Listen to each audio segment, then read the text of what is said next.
Well, you too, it's your boy Darius. I want to thank you guys for watching. You guys could be anywhere else in the world, but you're hearing me, and I really appreciate that. Make sure to subscribe to your boy, leave a like. If you guys any recommendations, leave in the comment section. I'll get to it as soon as possible. What I'm about to do right now, about react to these 6 NBA players need to bounce back or else by my boy Andy Hoops. You know, NBA season about to come up this Tuesday. You know what I'm saying? I am planning on reacting to some game, not every single game possible. You know what I'm saying? There are a few games I definitely want to react to, yo. Basically, Lakers versus Warriors. And, 76ers versus the Nets whenever they play against each other. And of course, a few other games as well. I said, and basis for a few big games. I'm not gonna be like fire react to every single game because that'll be daunting. Every time I got so many fields I want to react to any day, but I'm definitely gonna react to some games in the upcoming season. So, but before we do, I just want to react to this video. I've been meaning to do this for a long time, but I just never got a chance to get around to it until now. So what I do about react to this video, and if we blah blind, let's get to it. While the 2020-21 season saw many players, young and old, have the best years of their careers, Ja Morant, my dude, there were also a handful of players who fell off in one way or another, and I feel like this might be their last chance to bounce back. If they don't, their future and their own teams will suffer some devastating implications. We'll see. Let's talk about these players. How's it going, folks? My name's Look at that Andy, soft-ass Ben Simmons, Mr. Ultra Charmin. Let's get started. I am feeling the shirt, though. Hachimura. Oh, I like this guy. I could probably put Bradley Beal on this list as well, since Beal fell off drastically and needs to bounce back too. That's true. But while Beal is the franchise player of the present, Hachimura was supposed to be the star of the future. Yep. At least for the Wizards. The team in recent years have been in an awful spot. They've been barely a playoff team, trying to make some last-ditch moves to build around Beal, but to no avail, and now they're on the outside looking in. Yeah, that's true. Unlike other teams, they don't have a solid... Westbrook should have never left the freaking Wizards. You know what I'm saying? I feel like that was a good team for him, but he wanted to come out here with the Lakers, and that was one of the worst moves ever, but I digress. Foundation of young talent for the future. Beal is approaching 30, surrounded by a bunch of players in their late 20s who have basically reached their limit already. Hachimura is currently the only young player who can potentially take over the franchise if he wants it. However, in the previous year, he's dealt with personal issues that caused him to miss the majority of the season. And when he returned, he came off the bench, and had to slowly integrate himself back into the offense. When a reporter asked him about the reason for his absence, this is how Hachimura responded. It's kinda hard to explain, but in Japan, we don't have a season. We play basketball all year. I never got time off. Even in college, I played on national teams in the summer. Last year, after the season, I went back to Japan to play for the national team. It's been tough.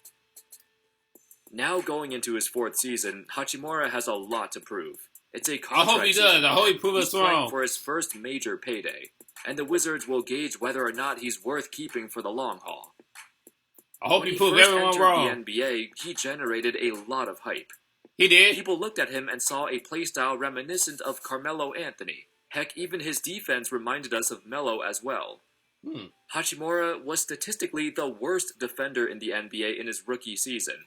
And overall, his individual defensive rating of 115.6 is among the worst in NBA history. Damn. Hopefully, he'll have a breakout season Carmelo and show could not the play team defense. he can be their franchise cornerstone. If he doesn't show that he could improve, the Wizards really don't have anyone else to build around for the future once Beal's time is up.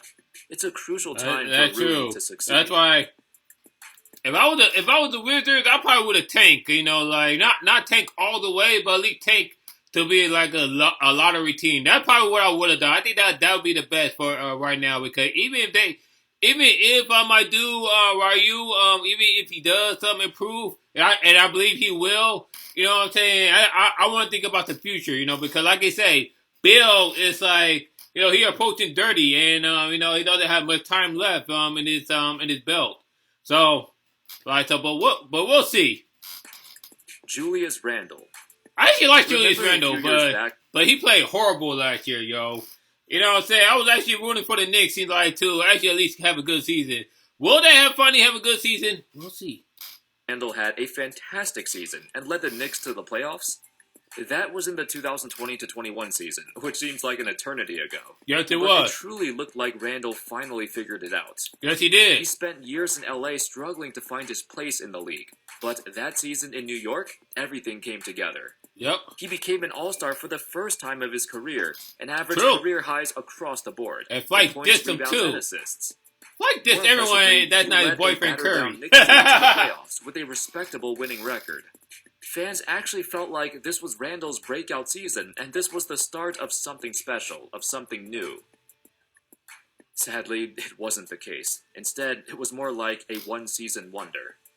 I would think of that. Like, it might be just a one-season wonder, you know what I'm saying? And I hope I'm wrong. Because I really want Julius Randle and Bessie the Knicks, you know, to make it far, but if not, then if Julius Randle he can't get it together this season, then all is lost. Performed during a contract year.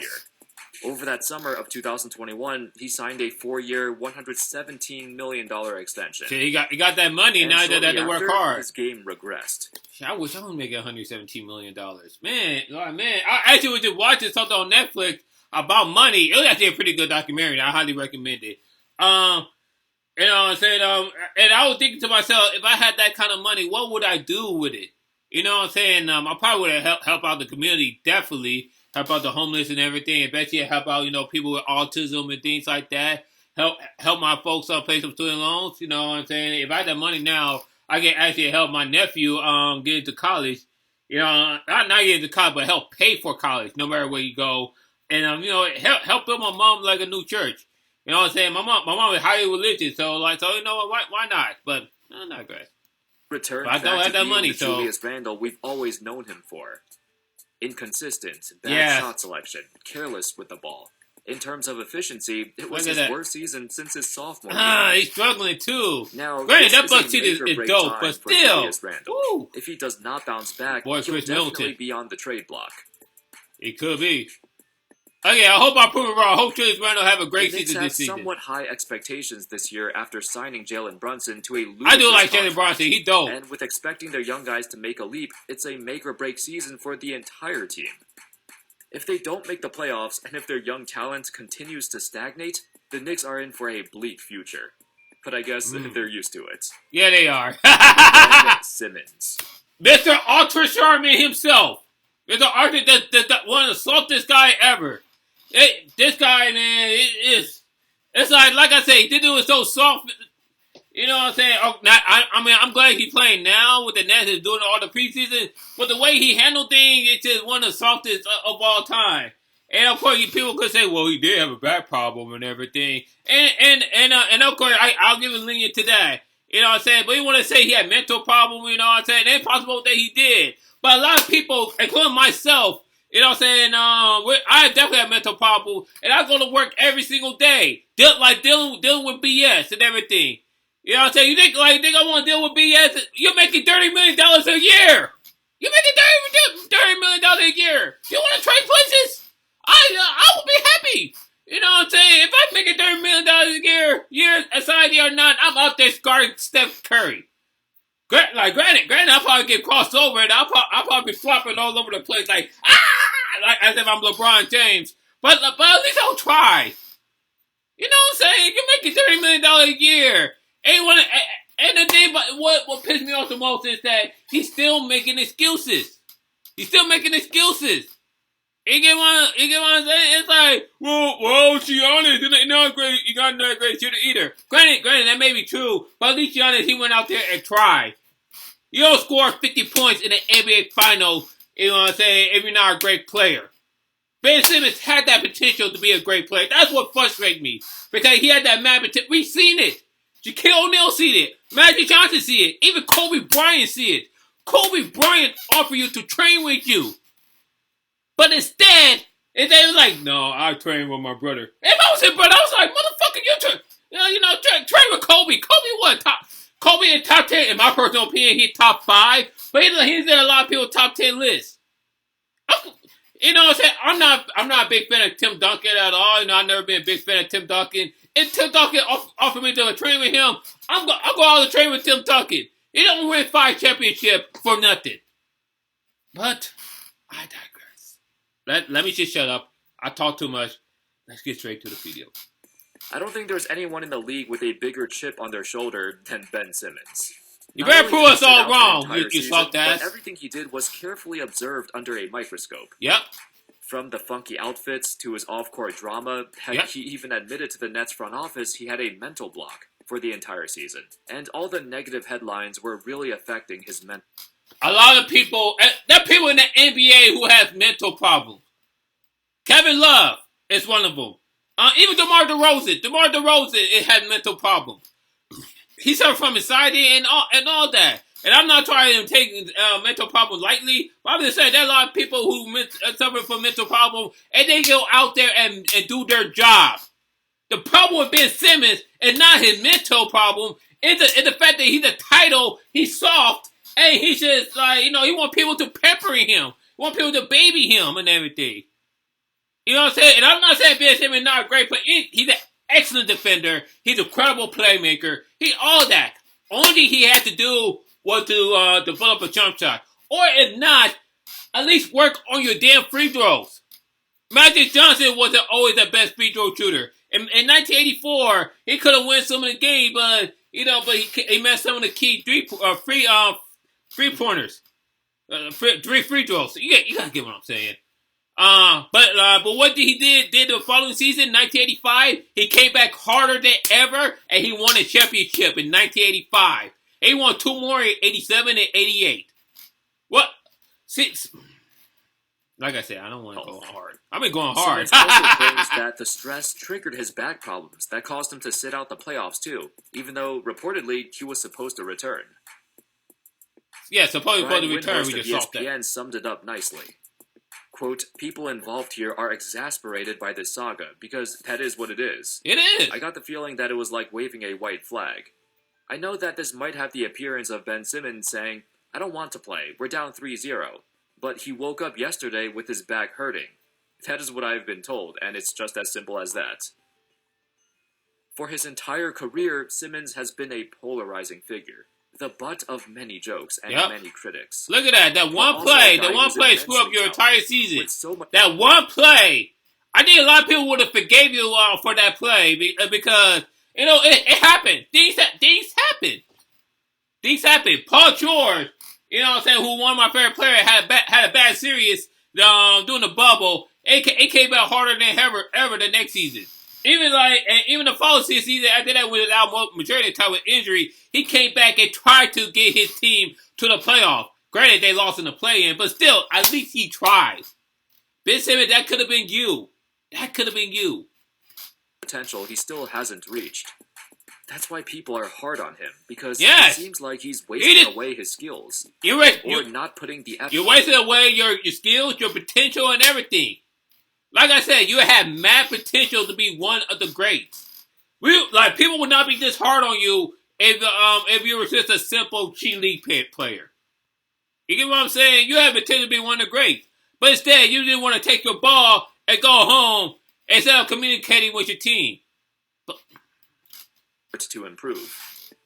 Not just that, but this entire Nets team has been the most dysfunctional franchise. Yes, it is. Look at KD. KD is definitely one of the soft. KD is an excellent player. You know what I'm saying? He's definitely a top 10 small forward. I wouldn't put him over LJ Baylor nor Dr. J. I'm sorry, I would not.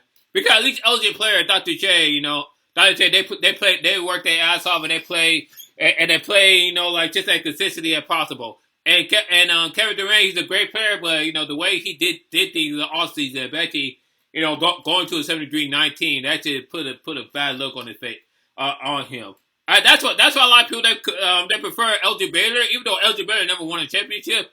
You know what I'm saying? He went to the finals multiple times at the Fair League. At least he tried. As a matter of fact, in his first season, in his rookie season, he went to the finals in 1959 against the Boston Celtics. Granted, he got swept that year, but at least he tried. But I digress. Past few and years. Don't even get me started on freaking Kyrie. Kyrie, who is one of my favorite players currently. He still is one of my favorite players. But this guy, man, this guy is just a headache. Kyrie is basically the Kanye West of basketball. That's all I gotta say about that. They have so much talent. There's been so much many talent, rumors, and but yet so much everyone is still here. so much softness. Their championship odds rely on Simmons returning to the court and showing he can still play at an all-star level. We'll see. If Simmons comes back, but we'll see. We'll see. Even worse than before. I hope Ben Simmons. I hope he shut me up. I hope that he proves me wrong. That's what I'm hoping for. I hope he proves me wrong. Sitting out an entire season? Oh man, he's gonna get destroyed by the media and fans. Yep. John Wall. My dude. Like now that's a guy who definitely struggled with mental health. This is gonna be a long ass video, y'all. I don't mean to be a long video, but I did have a lot to say because you know, like I know he messed up his legs, and on top of that, you know, his grandmother died, so so he said, you know, like he struggled with mental health. You know what I'm saying? And that I can actually, you know, have more sympathy towards because a lot of things was just out of his hand. You know what I'm saying? Especially with grandmother passing. So trust me, I know how that feels to have a family member that you're close with pass. I did have an uncle who passed away earlier this year. You know what I'm saying? I still think about him. You know what I'm saying? But you know what I'm saying? It's just, you know, you just gotta move on. You know, if you need help, all you gotta do is just say, "I need help." You know what I'm saying? That was John Wall did. He said he needed help. John Wall is someone who I really hope that they could do so well. He with the Clippers, man, and I hope he does well. So on the list, he's just been either injured or purposely sitting out since like 2019. In fact, since he signed, I don't say purposely. I think $170 million contract. I don't say purposely. I think the Houston Rockets, you know, like they told him not to play. Correct me if I'm wrong on that. He played a total of just 113 games across 5 seasons. That included missing 2 entire seasons, one caused by an Achilles injury, the other because the team wanted him to sit out. Adrian Wojnarowski explained it like this. Quote, the Rockets and Wall reached a mutual decision for the veteran guard not to play last season with Houston in the early stages of a rebuild. The Rockets instead prioritized the development of young guards Kevin Porter Jr. and Jalen Green. So Wall did not fit in the franchise's plans despite his $44.3 million salary. Jalen Green is dope. Since he signed that lucrative contract, Wall really did not accomplish anything in those 5 years. Now, with him joining the Clippers and with Kawhi and Paul George expected to be healthy, this team looks frightening. Hey, dude, man. And the key thing for the Clippers is for them to remain healthy. You got the defensiveness of Kawhi. You know what I'm saying? You got the excellent playmaking and shooting of Paul George. And you got a great point guard of John Wall. The key in the whole thing is for them to remain healthy. Don't do anything extra. Just you know, like if you have to take it slow, take it slow. Play smart. You know what I'm saying? Play smart. Don't play too hard. Play smart. If they can remain on the floor. If the Clippers can remain healthy, I got them going to the finals. For the first time of his career. So it's time for him to show out. After this long, extended break, this is Wall's last chance to show he can still play at an all-star level. The athletic, explosive player he was once known for. The Clippers' championship hopes depend on him. This team is still been on all of them Paul too. George's team, but their championship hopes depend on Wall's return. How well can he actually play? Can he still show that he's that guy? Or will he fall into obscurity and become a role player for the rest of his career? Kemba Walker. Did they just let him go? It wasn't too long ago when both John Wall and Kemba Walker were top 5 point guards in the league. But it seems like an eternity since either of them have been good. For Kemba, his decline has been more recent, but very rapid. The issue started to stem from his lingering knee soreness in late 2020. At that point, he got surgery on his left knee, and it never healed properly. Even when he came back, he frequently had to sit out games because of the pain. The injuries were reflected in his game, too. Kemba eventually got traded to the New York Knicks, where he had the worst scoring season of his career. The lowest points per game and assists per game he's ever recorded. And because the Knicks snatched Jalen Brunson in free agency, they felt it was time to get rid of Kemba. They unloaded him to the Detroit Pistons, who bought out the remainder of his contract. Whichever team Kemba ends up on now, it might be his last chance to redeem himself. Probably not the Lakers because they got too many damn point guards as it is. So many years as the franchise player of a team that only made the... Hey, you know what, Kemba? I think Kemba needs to go to a team that's a contender. You get what I'm saying? Maybe the Miami Heat or even the Mavericks. What do you think is a great team for the for Kemba? Let me know. Twice in the 8 seasons he was there. Whether it's starting or coming off the bench, this will be a crucial season for Kemba to bounce back, if he gets the chance. James Harden. This guy is overrated as hell, but that was cut short. The Sixers needed to rethink their. But you know what? After last season, I actually gained a little newfound respect for James Harden because at least this guy actually wanted to play. He actually wanted to play hard. You know, while Kyrie was out doing some nonsense, but I digress. After construction, the first guy who came to mind was James Harden. Not too long ago, he was the best scorer in the league. A bona fide superstar who was recording perennial MVP caliber seasons. But he couldn't play defense. But on the Sixers, he looked like a shell of his former self. That's true. In the playoffs against the Heat, he got firmly outplayed by Jimmy Butler. This was when the Sixers needed him most. Embiid was dealing with a torn ligament in his hand, so it was time to summon Harden, their other superstar, to take over. But it just never happened. We were waiting and waiting and waiting for Harden to blow up and have a spectacular performance to carry this team to victory, but it never came. However, he still re-signed with the Sixers, and now it's time to prove he can still play like he used to. We know what Embiid and Tobias and Maxey are bringing to the table, but Harden is a big question mark. A huge one. The Sixers' title hopes rely on if Harden can channel his Houston form, or if he even has that in him anymore. You know, James Harden always looked like a mixture of Rick Ross and Kanye to me. I don't know why. He's on the wrong side of 30, and he's on the downswing of his career. But James Harden is actually a year younger than me. Anyway, that's all, folks. Let me know your thoughts on these guys, and where do you see their seasons heading towards? Do you see some of them bouncing back? Which other players do you have in mind who you want to see revitalize their career? Okay, that was another great video by Indy Hoop. You know what I'm saying? I think John Wall could bounce back. I think Julius Randle could bounce back. That Ryu dude, I think he had the most potential to bounce back. Ben Simmons better bounce back. But if not, this guy's a joke. Kemba, I think that's it for him. You know what I'm saying? He definitely need to go to a team that's a contender. And who's the last one? James Harden. We'll see with James Harden. But what do you guys think? Let me know. Comment down below. Leave a like, subscribe to your boy. You can check my previous videos out here. Peace, love, and rock and roll.